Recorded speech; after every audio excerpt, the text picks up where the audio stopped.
அடுத்த தலைமுறை டிவியை பார்த்துக் கொண்டிருக்கிறீர்கள்.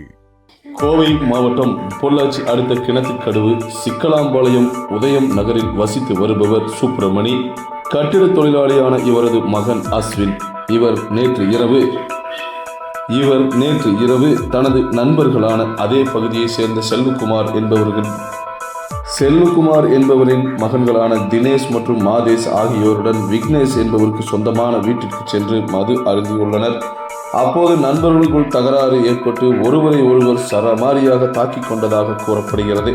இதனால் ஆத்திரமடைந்த அண்ணன் தம்பிகளான தினேஷ் மற்றும் மாதேஷ் ஆகிய இருவரும் சேர்ந்து அதிகாலை 1:45 மணிக்கு அஸ்வினை சுத்தியால் தலையில் அடித்தே கத்தியால் கழுத்தை அறுத்தும் கொடூரமான முறையில் கொலை செய்துவிட்டு அங்கிருந்து தப்பி ஓடியுள்ளனர்.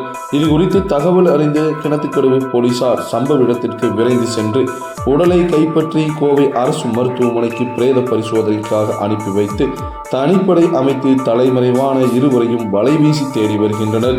மது போதையில் நண்பர்களுக்குள் ஏற்பட்ட தகராறில் வாலிபரை சுத்தியால் அடித்து கழுத்தை அறுத்து கொலை செய்த சம்பவம் கிணத்துக்கடவு பகுதி மட்டுமல்லாது தமிழகத்தையே உலுக்கியுள்ளது.